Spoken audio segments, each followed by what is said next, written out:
다 같이 일어나셔서 성탄 주일 예배를 하나님께 드리겠습니다.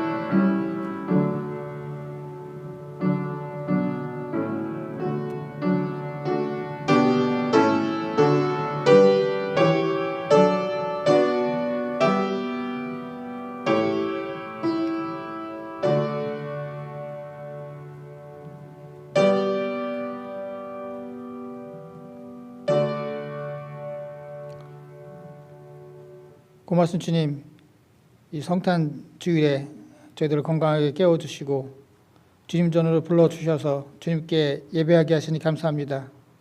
저희들 한마음 한뜻으로 주님 앞에 예배 드릴 때 주님 이 예배를 기뻐 받아주시고 이 예배에 함께하고 계신 주님께서 이 예배의 모든 영광을 홀로 받으시며 이 예배를 주관해 주시고 이 예배를 함께 드리는 당신의 성도들 주님 한 사람 한 사람 축복해 주시옵소서.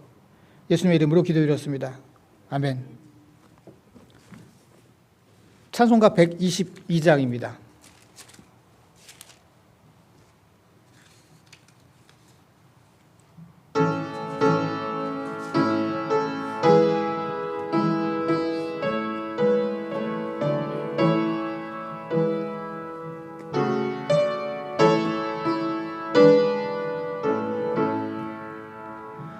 참 반가운 성도여 다 이리 와서 베들레헴 성 안에 가봅시다.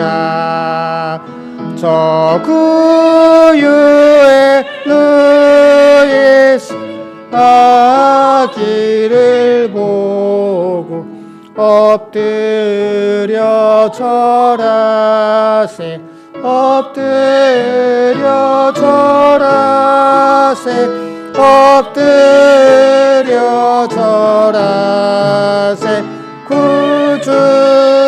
구주나셨네. 저 천사여 찬송을 높이 불러서 이 광활한 천지에 울리어라. 주 하나님 앞에는 영광을 돌려 엎드려 절하세 엎드려 절하세 엎드려 절하세 구주 나셨네. 이 세상에 주께서 탄생할 때에 참신과 참사람이 되시려고 저 동정녀 몸에서 나시었으니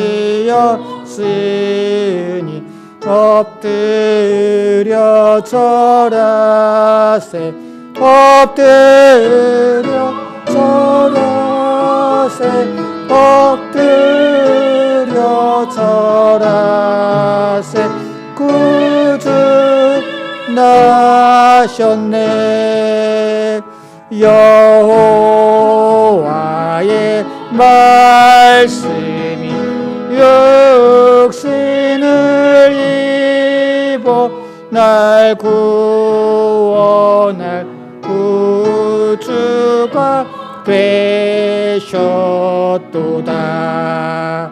늘 감사한 찬송을 주 앞에 드려 엎드려 절하세 엎드려 절하세 엎드려 절하세 구주 나셨네.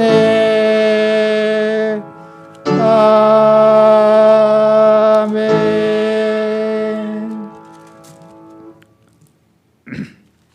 교동문 119번입니다.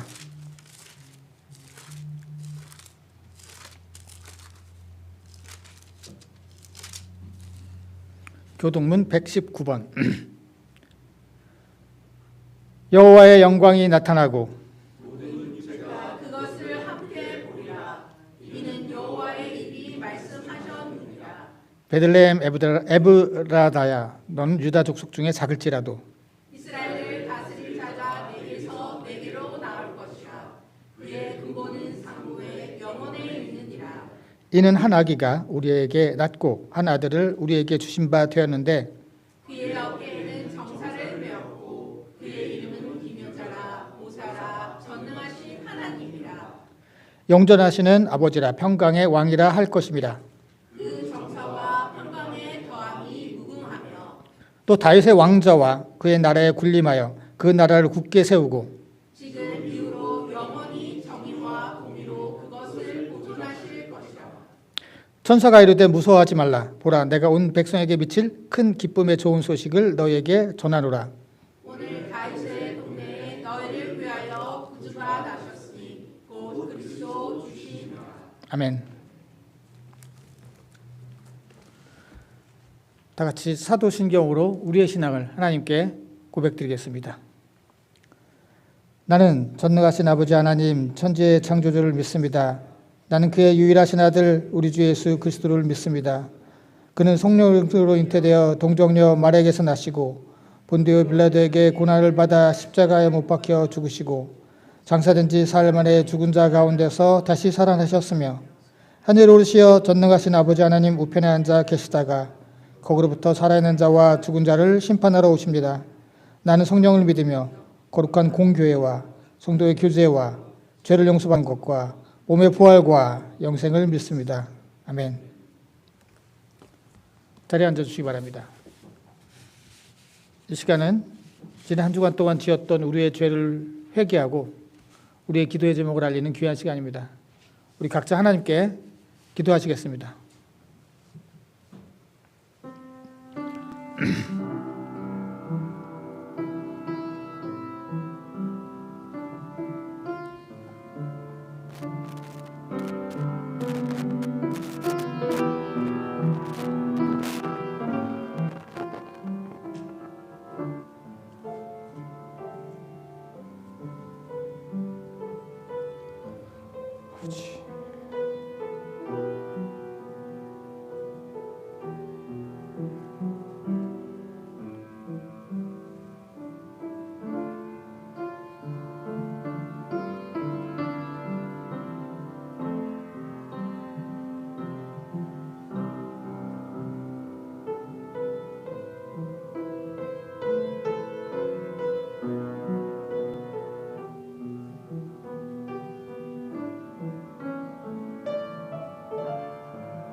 아버지,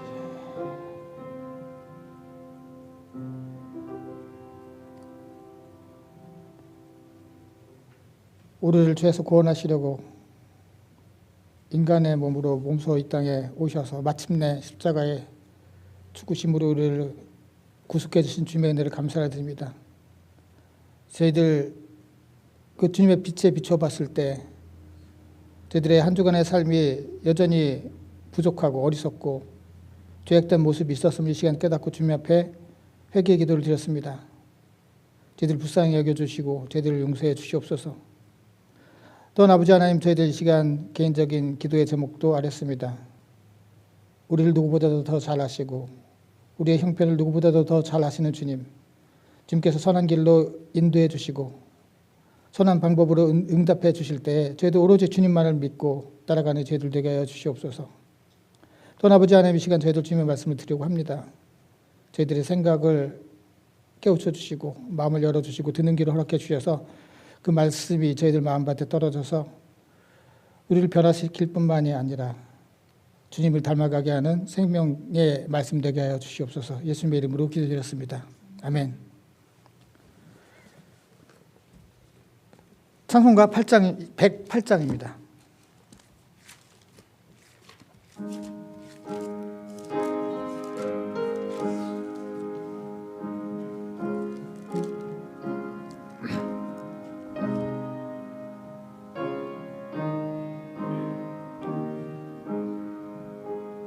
그 어린 주 예수 늘 자리 없어 그 귀하신 몸이 구유에 있네.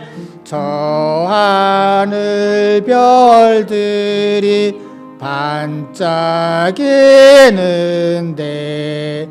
그 어린 주 예수 골 위에 자네 저 육축 소리에 아기 잠깨나 그 순하신 예수 우시지 않네. 그 귀한 예수를 나 사랑하니 새날이 밝도록 함께 하소서. 주 예수 내 곁에 가까이 계셔 그 한없는 사랑을 베푸시고 온 세상 아기들 다 품어주사 주 품 안에 안겨 살게 하소서.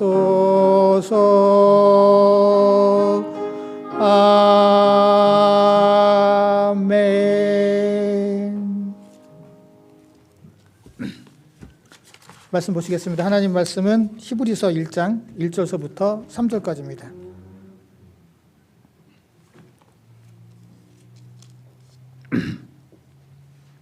히브리서 1장 1절서부터 3절까지 말씀이 짧기 때문에 저와 여러분이 한 목소리로 봉독하겠습니다.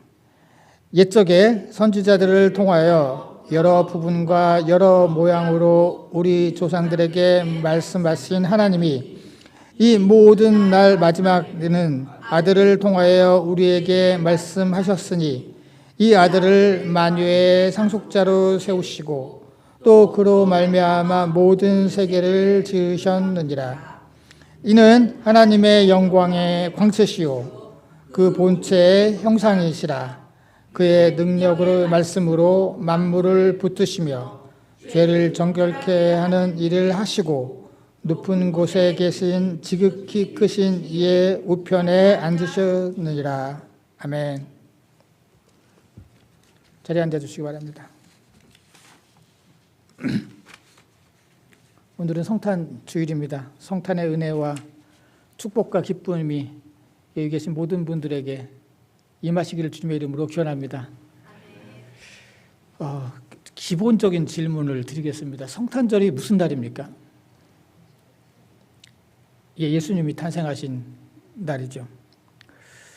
예전에 기독교 연합신문 아이굿뉴스에서 일반인을 상대로 설문조사를 한 것이 있었는데 크리스마스 하면 떠오르는 것이 무엇이냐 라고 하는 설문조사에 33%가 제일 먼저 크리스마스 캐롤을 떠올렸고요.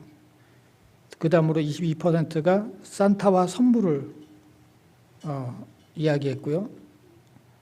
21%가 크리스마스 파티를 이야기했고요. 그 네 번째가 17%인데 예수님이라고 답을 했습니다. 그러니까 성탄절은 그저 캐롤 듣고 선물 주고받고 파티하는 날이 되어버렸다는 것이죠. 세계가 많은 나라들이 이 성탄절을 지키고 즐거워하지만 거기에는 예수님의 탄생의 즐거움과 기쁨과 은혜는 점점 사라져가고 있습니다. 믿는 사람들마저도 성탄절의 진정한 의미를 잊은 채 성탄절을 맞이하며 보내기도 하죠. 많은 사람들이 성탄절을 지키지만 진정한 성탄절은 점점 사라져가고 있는 것이 오늘의 현실입니다. 예수님께서 성탄절의 진정한 주인공이 되실 때 진정한 성탄절을 우리는 회복할 수가 있습니다. 따라서 성탄절을 맞이해서 예수님은 누구신가에 대해서 오늘 잠시 말씀을 드리려고 합니다. 저도 오늘 말씀 히브리서를 함께 읽었습니다. 히브리서 말 그대로 뭐예요? 서신인데요. 히브리인들, 다시 말해서 유대인에서 그리스도인으로 개종한 사람들이에요. 그 사람들을 주요 대상으로 기록된 서신이 바로 히브리서입니다. 따라서 이 히브리서에서는 어느 서신보다도 구약의 인용이 굉장히 많고요. 그리고 이들에게 특별히 예수님은 그 구약에서 말씀하고 계시는 메시아 그분이다 라고 하는 것을 강력하게 메시지로 전달하고 있어요. 그래서 히브리서의 주제는 예수님이라고 해도 과언이 아닙니다. 그래서 예수님은 천사보다 위대하시다. 예수님은 모세보다 위대하시다. 예수님은 아론의 계통으로 오는 그 대제사장과 그들이 드렸던 그 제사의 제물보다 더 위대하시다라고 하는 그런 말씀을 계속적으로 이제 시리즈로 말씀하고 있는 것이 바로 히브리서입니다. 오늘 봉독한 말씀 역시 저희들 히브리서 서신의 서론에 해당이 되지만 예수님이 누구신가에 대해서 분명히 말씀하고 있는 것이 바로 오늘 저희들 읽은 1장 1절서부터 3절까지의 말씀입니다. 제일 먼저 저희들 1절에 보면은 옛적의 선지자를 통하여 하나님께서 우리 조상들에게 말씀하셨다는 말씀으로 시작을 합니다. 하나님께서는 침묵하시는 하나님이 아니에요. 말씀하시는 하나님이십니다. 하나님께서 수다를 떨기 좋아하셔서 그러는가? 그렇지 않고요.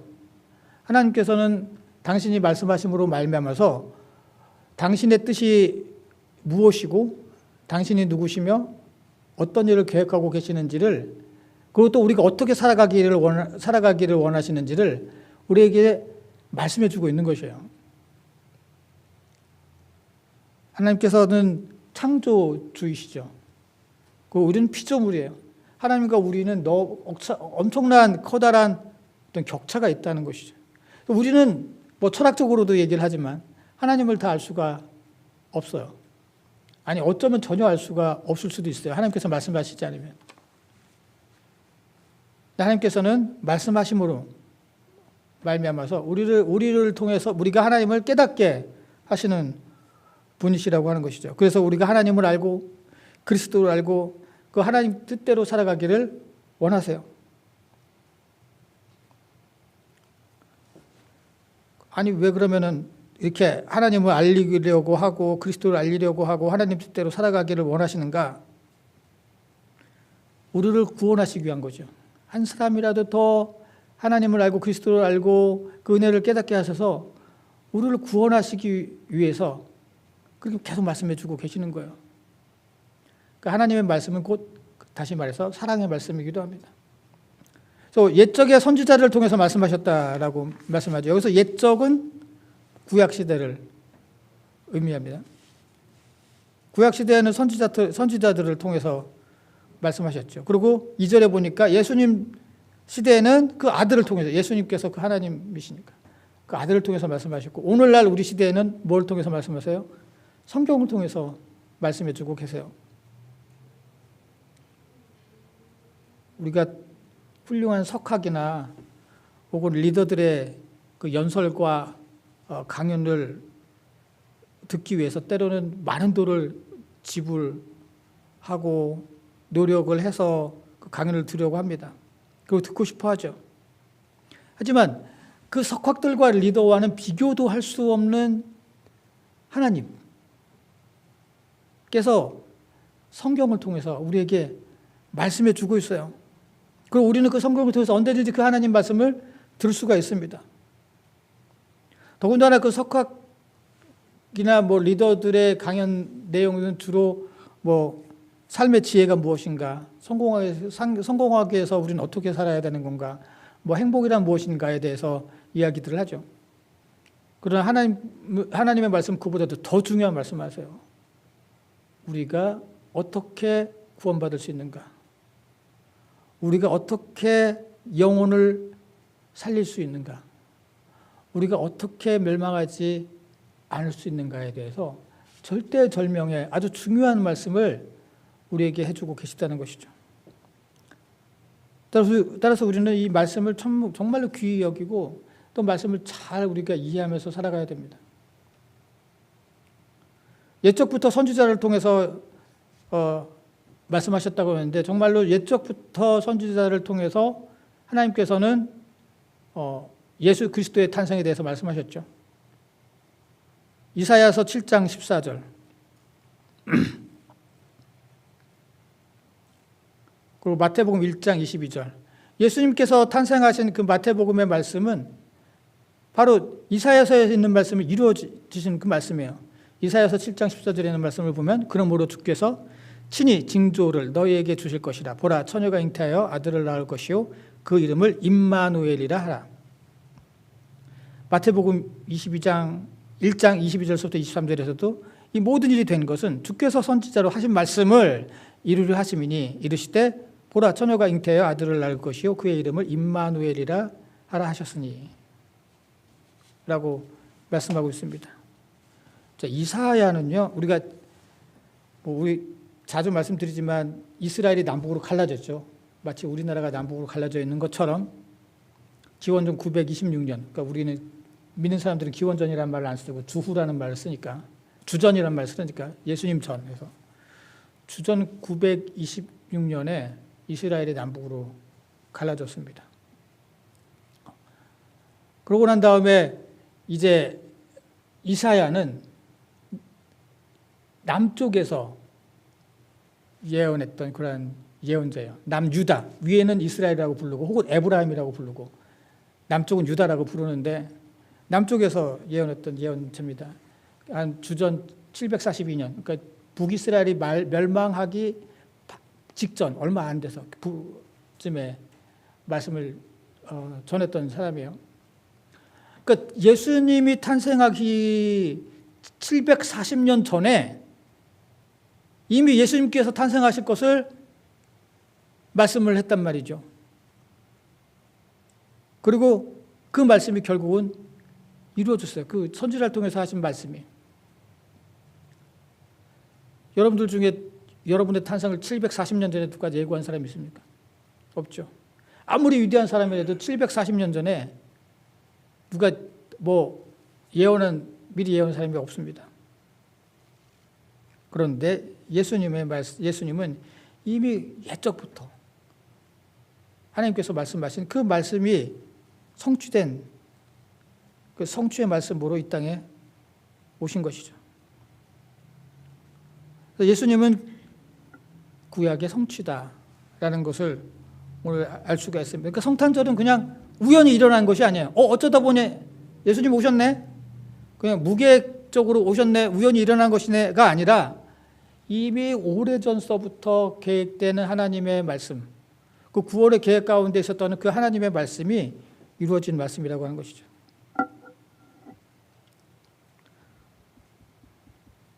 두 번째로 예수님은 하나님 바로 그분이시다 라고 하는 것이에요. 저희들 3절에 있는 말씀,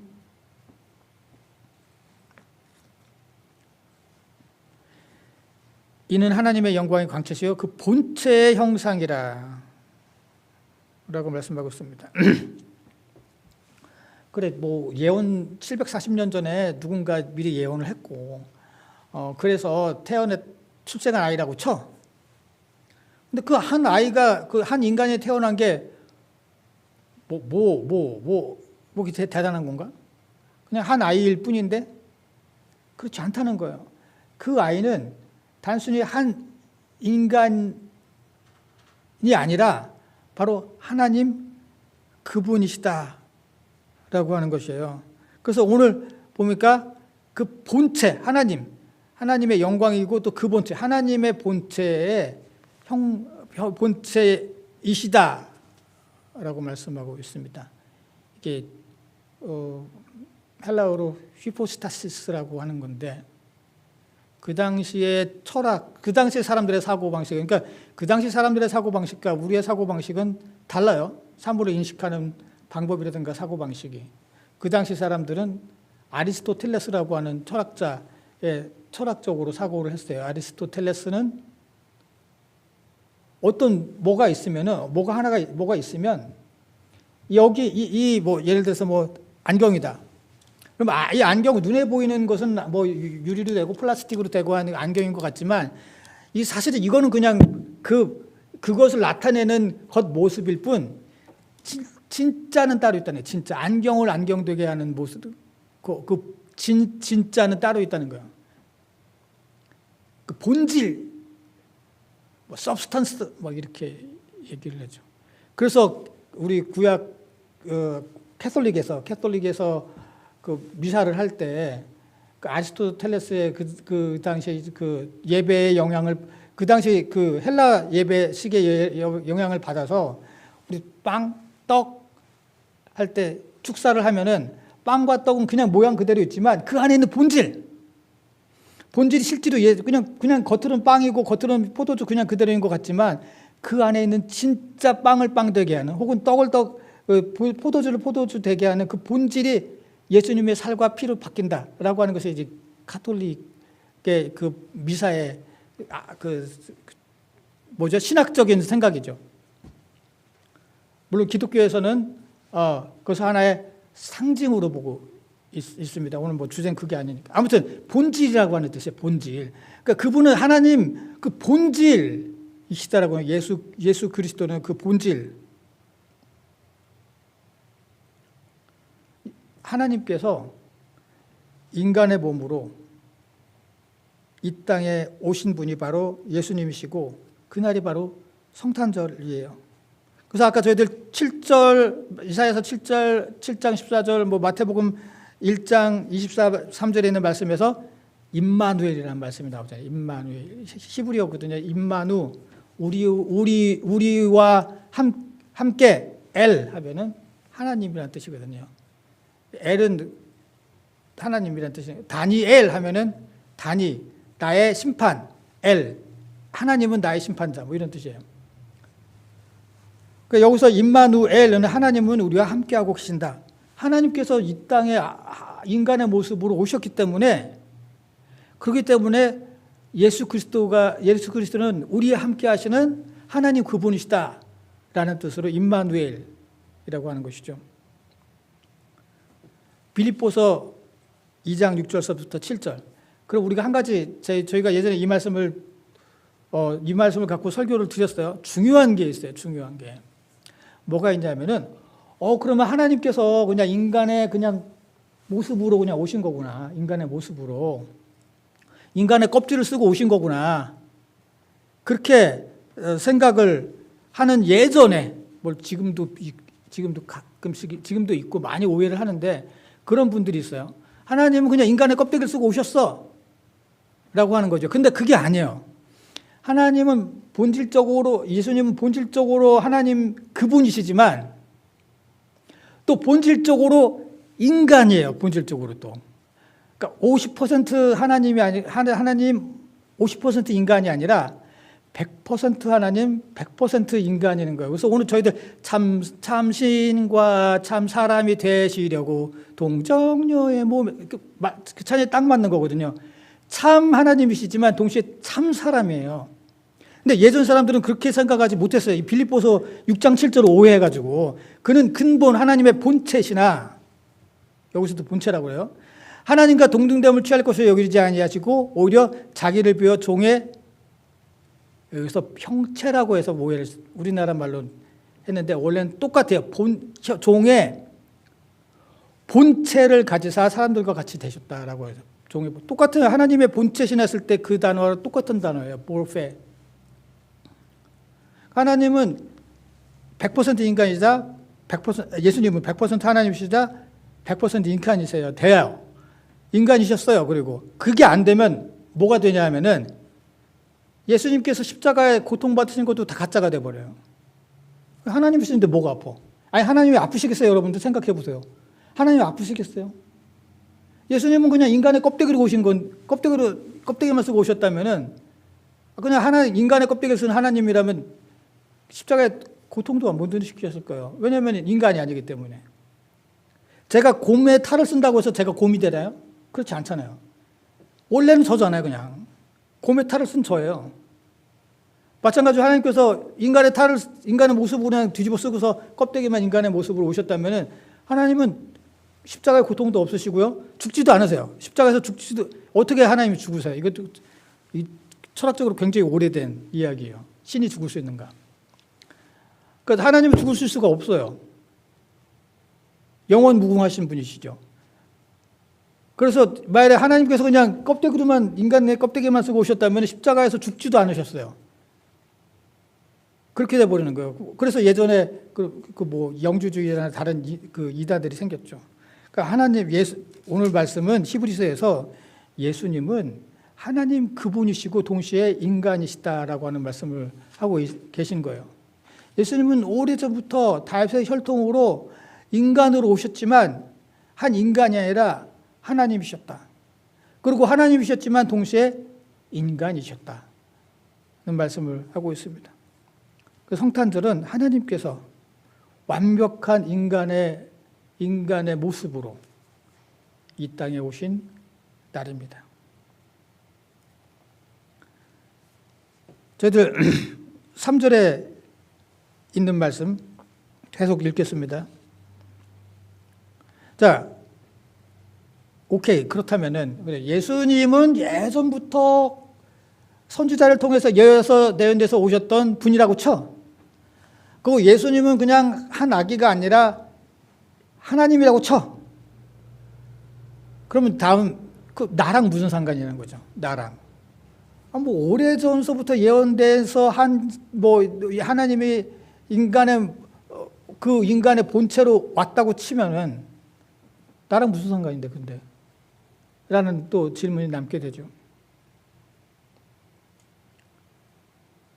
오늘 보니까 우리를 죄에서 깨끗게 하시는 분이라고 말씀하고 있습니다. 이는 하나님의 영광의 광채시여 본체의 형상이사 그의 능력의 말씀으로 만물을 붙드시고 죄를 정결케 하는 일을 하셨다. 라고 말씀하고 있습니다. 예수님은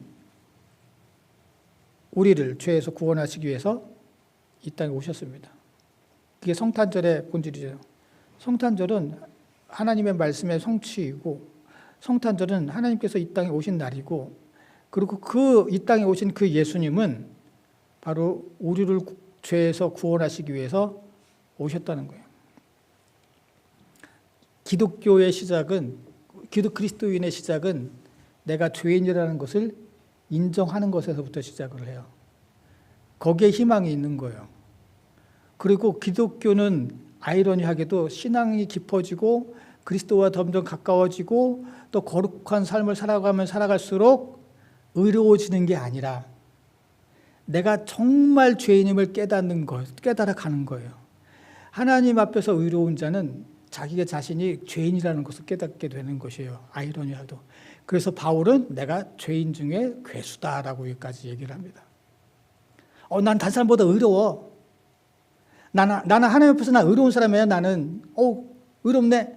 가 아니라고 하는 것이죠. 그게 바리새인들이었거든요. 나는 의로워. 나는 저 세리처럼 저렇게 죄를 짓지 않았습니다. 이러잖아요. 바리새인들은. 우리 그게 아니에요. 더 깊어질수록 내가 죄인이라는 것을 철저하게 깨닫는 것이죠. 그리고 철저하게 깨달을수록 우리의 죄를 깨끗게 하신 그 주님의 은혜를 깊이 알아가는 거예요. 예수님께서는 우리를 죄에서 구원하시기 위해서 이 땅에 오셨습니다. 아까 이사야 말씀 드렸는데 이사야서를 계속 읽어보면 이사야서 9장 6절에 있는 말씀. 이사야서 9장 6절.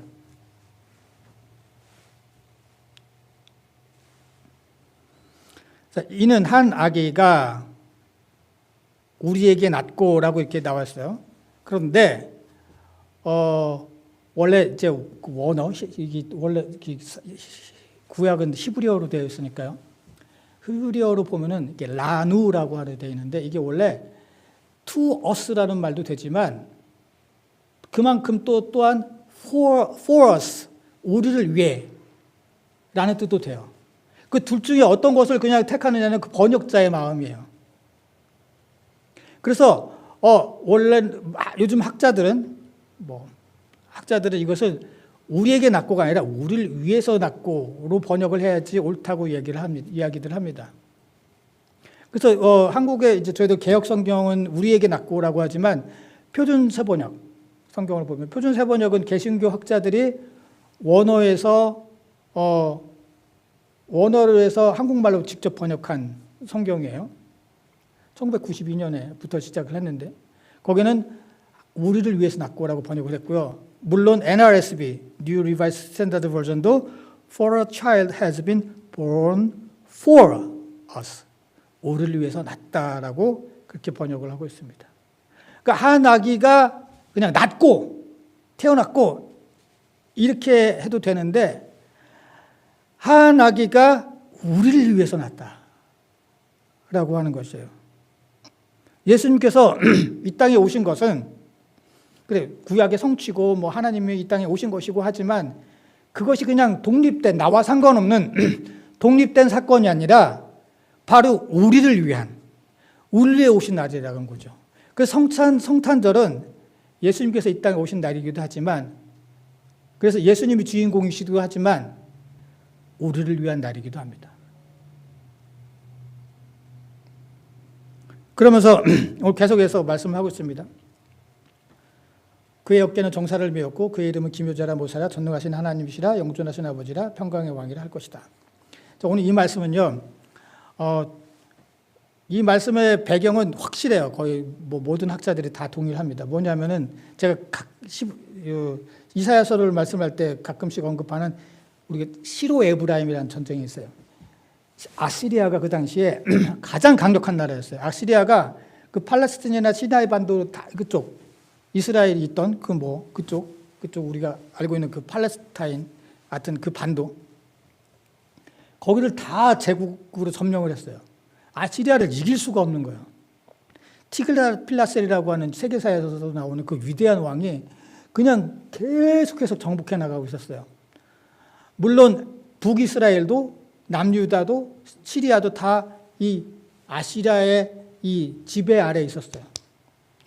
그런데 이 아시리아가 아니라 시리아라고 하는 나라와 북이스라엘이 연합을 해가지고 야 우리가 힘을 합치면 아시리아 어쩌면 이길 수도 있을 것 같아.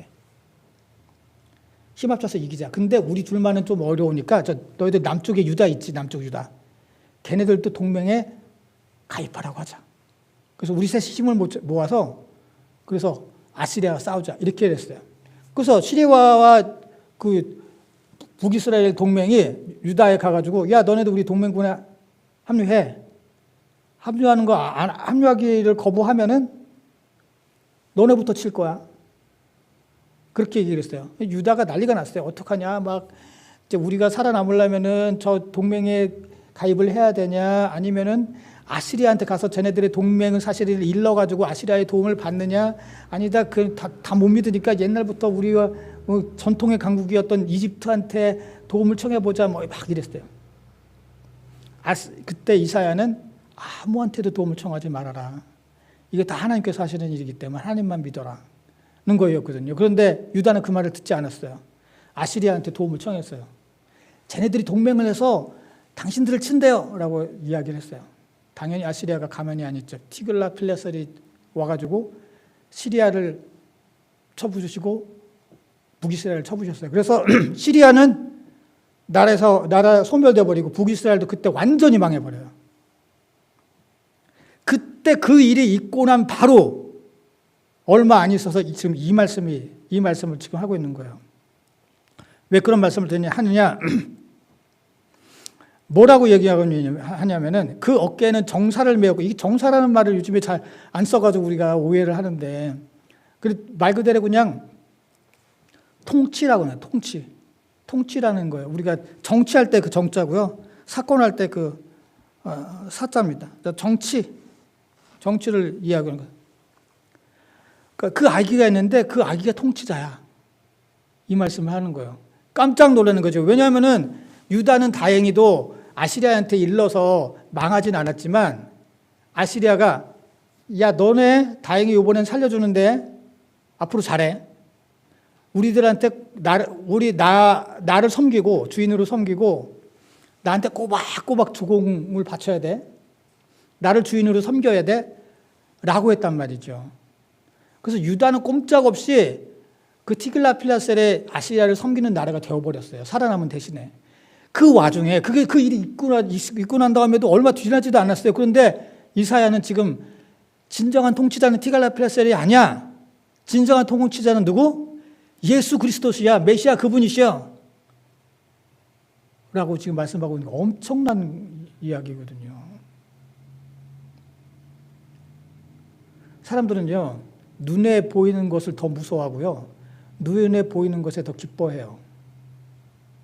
눈에 보이지 않으면 그것이 아무리 힘이 있는 것 같아도 별로 귀한 줄을 몰라요. 제가 지난번에도 예전에도 말씀드렸잖아요.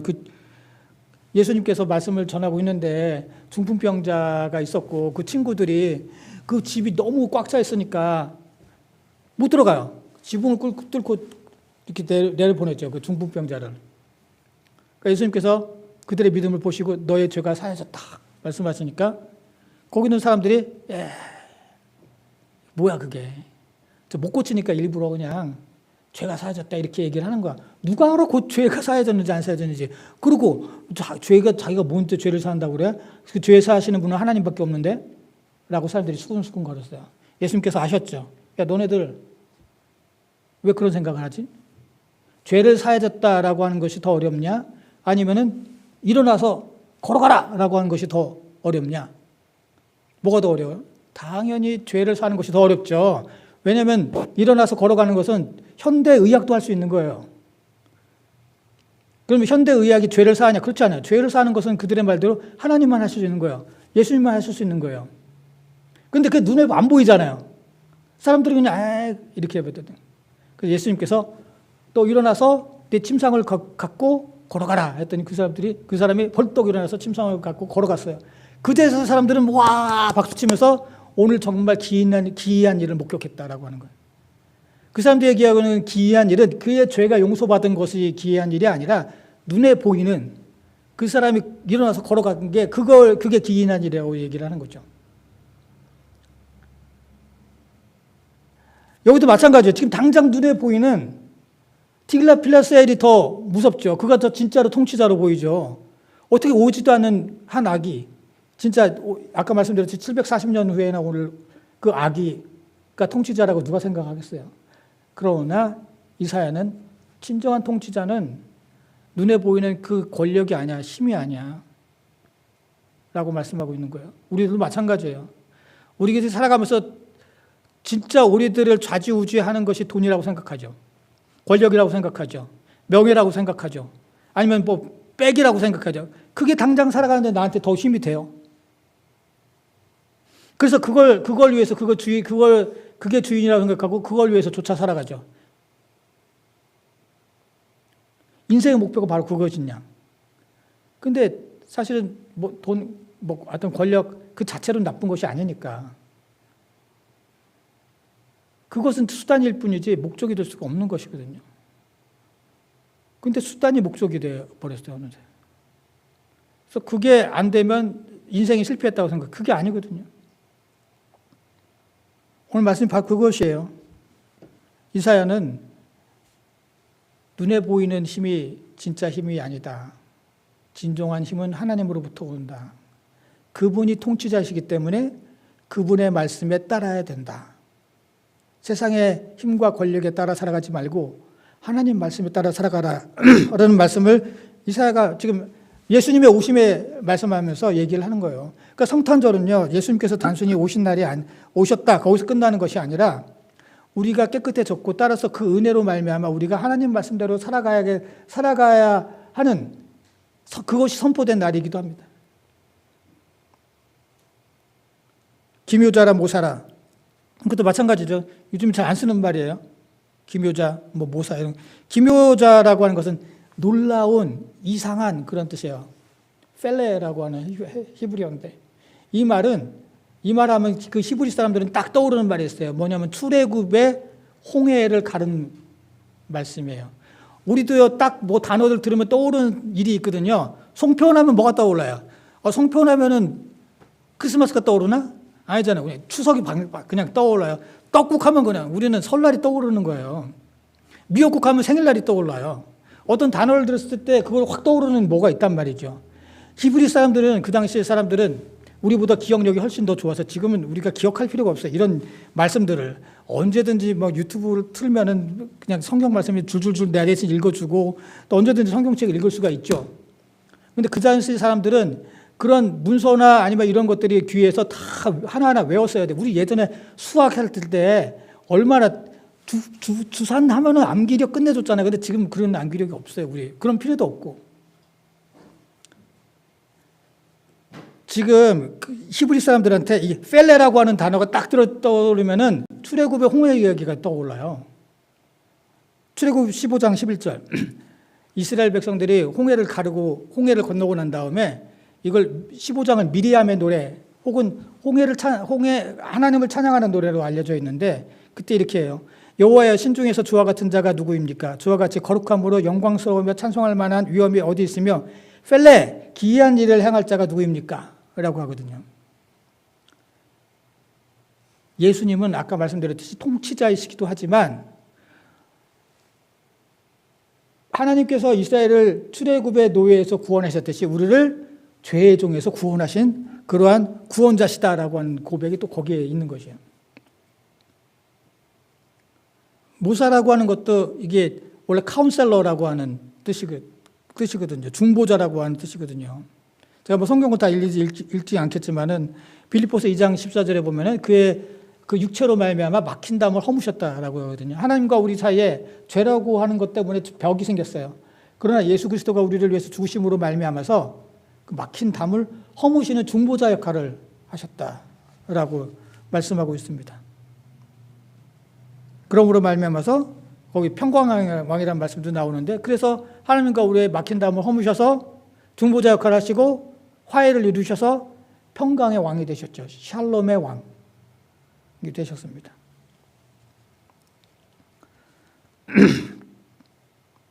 저희가 3절 오늘 끝절 3절 끝에 보면은 그래서 예수님께서는 지금 현재 어떻게 해요? 높은 곳에 지극히 크신 이의 우편에 앉아 계셨다라고 말씀하고 있죠. 예수님은 십자가에서 우리를 위해서 죽으셨을 뿐만이 아니라 부활하셔서 승천하셔서 높은 곳에 계십니다. 그리고 이 땅에 예수님께서 그 740년 전에 했던 그 선지자들의 예언, 그 외에도 많은 예언자들이 예언을 했어요. 예수님의 오심에 대해서. 그 예수님 성탄절을 통해서 이루어 주셨듯이 앞으로 예수님께서 다시 오실 그 말씀, 성경의 말씀도 다시 오신다는 성경의 말씀도 반드시 이루어 주실 거다라고 하는 것이죠. 그래서 저희들 2절에 보면 모든 마지막 날에는 아들을 통하여 이런 말씀이 있거든요. 근데 이 말세라고 하는 뜻인데 성경에서는요, 예수님이 오신 이후부터를 말세라고 말하고 있어요. 그러니까 말세는 예수님 시대에는 말세가 아니고 또 뭐 사도 시대도 말세가 아니고 요즘 우리가 살고 있는 요 시대만 말세다. 그가 아니에요. 뭐 전쟁이 일어나고 기근이 있고 뭐 지진이 나고 아니 그때는 없었나요? 그때야말로 전쟁이 정말 많았죠. 야만 전쟁이 얼마나 많았어요. 뭐 여러분들 중세사만 하더라도 뭐 예전에 고대사만 하더라도 뭐 전쟁에 구약 보면 다 전쟁 이야기예요. 거의 다. 기근 얼마나 많아요. 기근도. 성경에도 기근에 관한 말씀이 많아요. 그래서 심지어는 자기 아이를 잡아먹었다는 그런 이야기들도 나오고요. 지진도 마찬가지고요. 그러니까 말세는 어떤 자연 현상을 통해서 말세가 아니라 그냥 예수님이 오신 그 이후부터 말세예요. 그래서 베드로전서 성경에서 너무 많은 말세를 예수님 이후부터라고 말씀하고 있기 때문에 다 들 수 없고요. 그냥 베드로전서 1장 20절 있는 말씀. 베드로전서의 주제는 고난이에요. 박해가 막 임했을 때 우리가 고난을 이기고 거룩한 삶을 살아가야 되는데 지금 현재 말세다. 예수님께서 언제 오실지 알 수가 없다. 그럼 우리가 믿음을 버리지 말고 고난 가운데서 이기자는 것이 베드로전서의 주제인데요. 그는 창세전부터 미리 알리신 바 되신 이나 이 말세, 베드로전서가 기록하고 있는 이때도 이 말세라고 얘기해요. 이 베드로전서의 저자를 베드로라고 친다면 베드로와 예수님의 시대는 차이가 많이 나지 않죠. 당연히 동시대죠.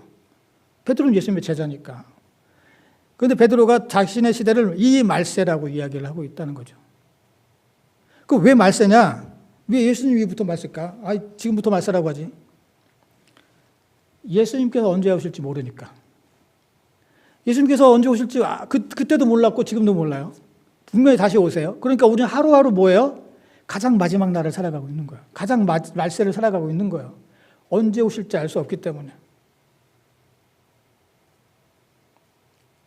그리고 그 예수님이 다시 오시는 것이 바로 제2의 성탄절이죠. 성탄절 예배를 드리고 있는 우리들은 예수님이 다시 오실 것임을 잊지 말아야 되고 또 굳게 믿어야 된다는 것입니다. 결론적으로 말씀드리겠습니다. 성탄절의 주인공은 당연히 예수님이십니다.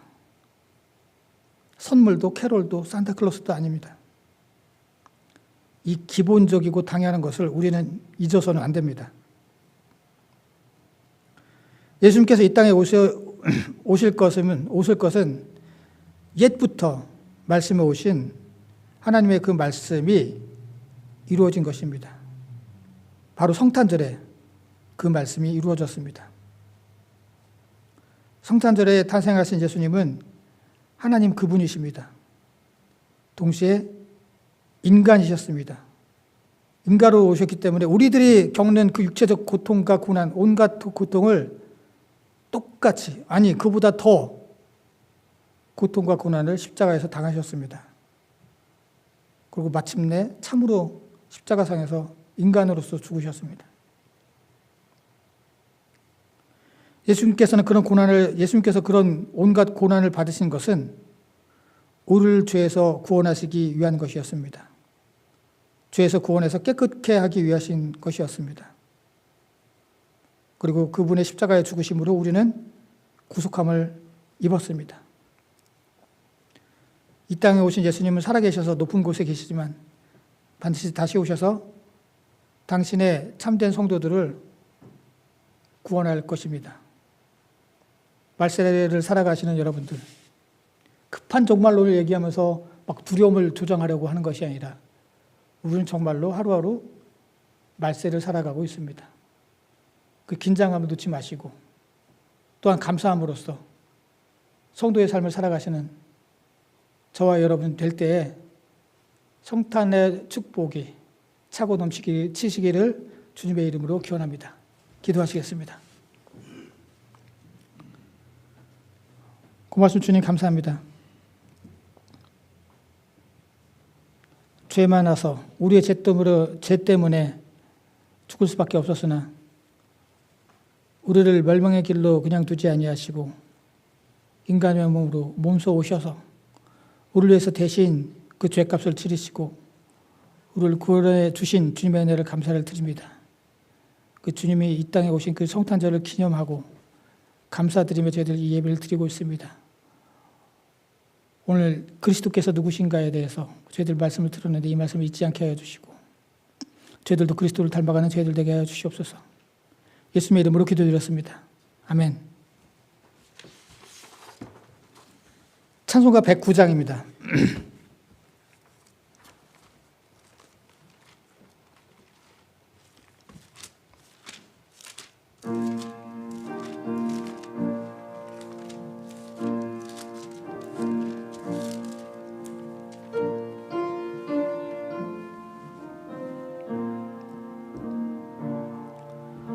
고요한 밤 거룩한 밤 어둠에 묻힌 밤 주의 부모 앉아서 감사 기도 드릴 때 아기 잘도 잔다 아기 잘도 잔다 고요한 밤 거룩한 밤 영광이 들린 밤 전군 천사 나타나 기뻐 노래 불렀네 구준하셨도다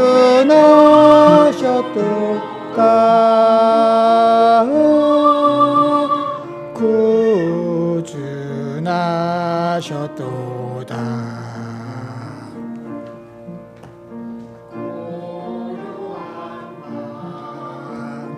거룩한 밤 동방의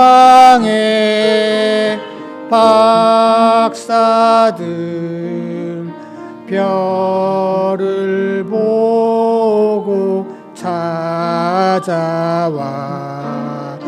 꿇어 경배 드렸네 구준하셨도다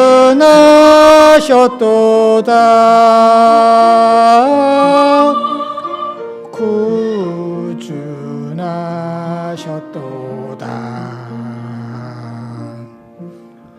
고요한 밤 거룩한 밤 주 예수 나신 밤 그의 얼굴 광채가 세상 빛이 되었네 구준하셨도다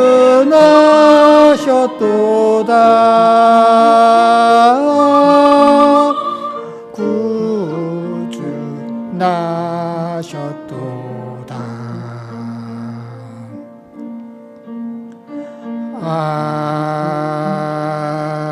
아멘.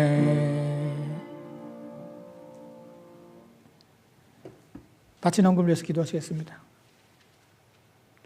우리를 위해서 이 땅에 오시고 우리를 구속해 주셨을 뿐만이 아니라 지금도 살아계셔서 우리와 함께 하시며 우리를 도우시고 입히시고 먹이시는 주님의 은혜를 감사를 드립니다. 저희도 주님의 모든 은혜를 감사를 드리며 이 시간 귀한 예물로 정속한 하나님 앞에 바칩니다. 주님 이 예물을 기뻐 받아주시고 주님 뜻대로 사용해 주시옵소서. 이 예물을 바친 손길들 주님 한 사람 한 사람 기억해 주시고 주님의 성도로서 그리스도를 닮아가는 삶을 살아갈 때 성령께서 인도해 주시고 축복해 주셔서 능히 감당할 수 있게 해주실 뿐만이 아니라 주님께서 주시는 축복을 누리며 살아가는 당신의 복된 성도들 되게 하여 주시옵소서. 예수님의 이름으로 기도드렸습니다. 아멘. 지금 인사와 간구 시간입니다. 주변 분들과 인사 나누시기 바랍니다.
예배에 참석하신 모든 분들을 주님의 이름으로 환영합니다.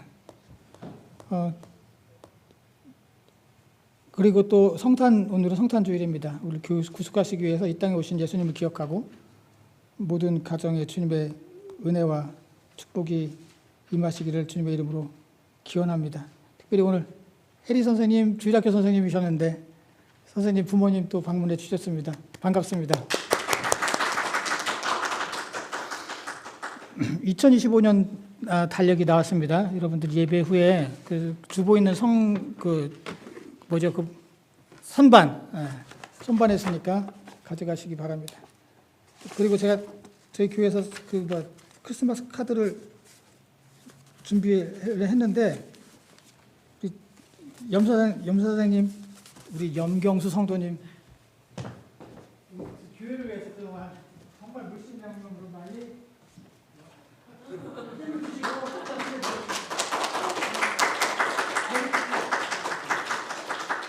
또 반주사님 2년 동안 반주로 예배를 수소하게 해주셨습니다. 감사합니다.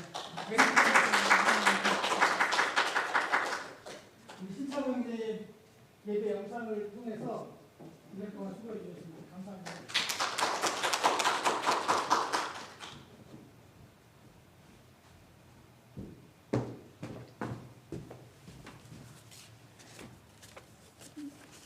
그리고 우리 안정희 자매님은 예배 전에 항상 찬양을 해주시는데 너무 은혜스럽고 그 찬양을 통해서 저희들 예배가 더 은혜가 넘치게 우리 영정수 성도님 항상 안정희 자매님 그 찬양의 깊은 감정과 은혜를 받으셨는데 감사합니다.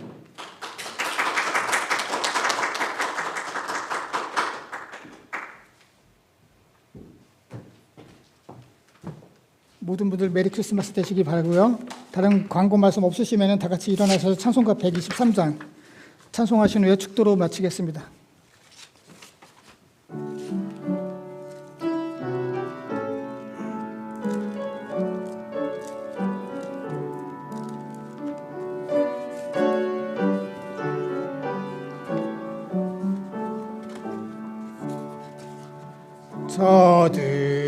저들밖에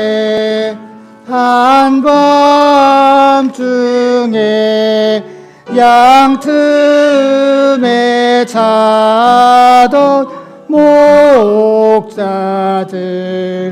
천사들이 전하여 준하신 소식 들었네. 노엘 노엘 노엘 노엘 이스라엘 왕이 나셨네. 저 동방에 별난 나가 이상한 빛을 비추어 이 땅 위에 큰 영광이 나타날 징조 보였네.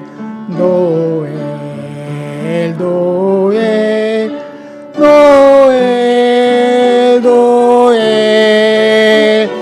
이스라엘 왕이 나셨네. 그 한 별이 베들레헴 향하여 바로 가더니 아기 예수 누신지 그 위에 오자 멈췄네. 노엘 노엘 노엘 노엘 이스라엘 왕이 나셨네.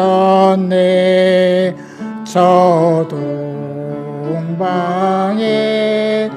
박사들이 새아기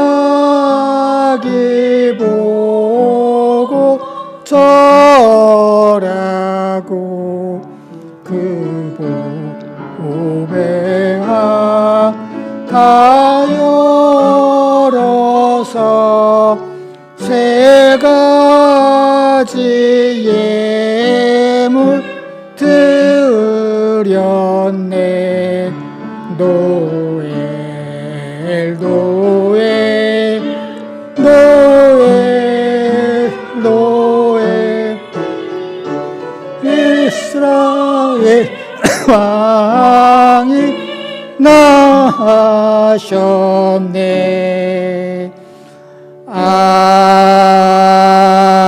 아멘. 기도하시겠습니다. 지금은 우리를 위해서 십자가에 달려 돌아가신 예수 그리스도의 은혜와 이 땅에 하나밖에 없는 독생자를 우리를 위해서 보내주신 하나님의 무한하신 사랑하심과 우리를 도우시고 인도하시는 성령님의 감화 감동 역사하심이 이제 성탄절을 맞아 예수 그리스도의 은혜에 합당한 삶을 살아가기로 적장하고 돌아가는 모든 성도들의 머리 위에와 그들의 가정과 생업과 그리고 이 교회 위에 영원토록 함께 하시기를 간절히 축원하옵나이다. 아멘.